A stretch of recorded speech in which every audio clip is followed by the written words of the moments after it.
சில நாள் முன் சென்றேன் ஒரு பயணம். பல துறையிலும் முன்னிட்டு நிற்கும் துபாய் காண. தட்டு தட்டாய் கட்டிடங்கள் நகரெங்கும் தலை நிமிர்ந்து, சுட்டரிக்கும் வெயிலினிலும் உழைத்து வாழும் அயல் நாட்டார். சுட்டரிக்கும் வெயிலினிலும் உழைத்து வாழும் அயல் நாட்டார். வர்த்தக வளாகங்கள் எங்கும் நிறைந்திருக்க, வர்த்தகத்தோடு சுற்றுலா துறையிலும் முன்னிட்டே நிற்கிறார். விளைநிலங்கள் காண்பது அரிதெனினும் வளைகுடா நாடுகள் பலவும் உணவு வகையில் உதவுகிறார். பல நாட்டு மக்கள் உழைத்து இங்கே வாழ்ந்து கொண்டு தம் தாய் நாட்டையும் பேணுகிறார்.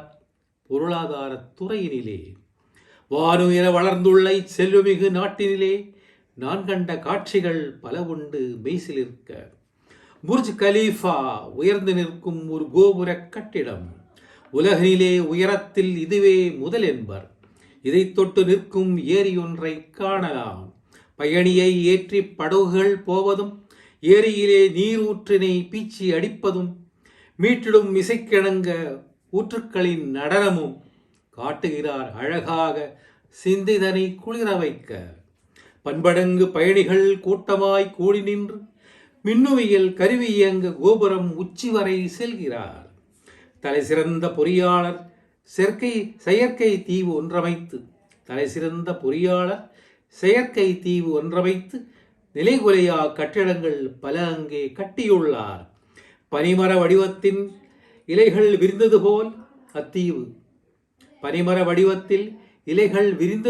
அத்தீவு இணையிலா சாதனையே உலகிற்கே ஓர் அதிசயம். பாம் ஜுமைரா என்பர் அபூர்வ நிலப்பரப்பை பாலைவன நாட்டினையும் உழைப்பு கொண்டு எளிதாக சோலைவனமாக்கலாம் என கூறும் மிரக்கிள் கார்டன். பசுமை மிகு மலர்ச்சோலை, செடி கொடிகளால் உருவங்கள், புதுமை மிகு அனுபவமே என்றென்றும் நினைவு கூற. எதிர்கால அருங்காட்சியகம் மற்றொரு காட்சியே. எதிர்காலம் காணவிருக்கும் கண்டுபிடிப்பினை காணலாம் இப்போதே. எதிர்காலம் காணவிருக்கும் கண்டுபிடிப்பினை காணலாம் இப்போதே. விண்வெளி நிலையம் போல் ஒன்றமைத்து விண்ணிற்கே அழைத்துச் செல்கிறார் நொடிப்பொழுதில். ஆண்டு 2071 துபாய் நகரினை மாண்புகள் பல காட்டுகிறார் கண்முன்னே. ஆண்டு 2071 துபாய் நகரினை மாண்புகள் பல காட்டுகிறார் கண்முன்னே. துபாய் போட்டோ ஃப்ரேம் எனும் ஓர் கட்டிடத்து ஃப்ரேம் வழியாய் பழைய துபாய் புதிய துபாய் என வேறு பிரித்து காட்டுகிறார். இன்னும் தொடர்ந்து கூற பல உண்டு அதிசயங்கள். இருப்பினும் முடிக்கின்றேன் வரிகளின் கட்டுப்பாட்டில். ஜனத்தொகையில் 80% வெளியினர்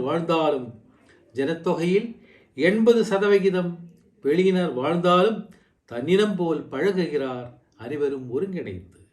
பன்னாட்டு மக்களை வாழவிட்டு தாமும் வளரும் துபாய்தனை பல்லாண்டு வாழ்கவென வாழ்த்துகிறேன் உளமாற.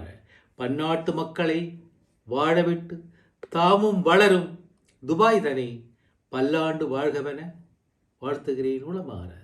தேங்க்யூ.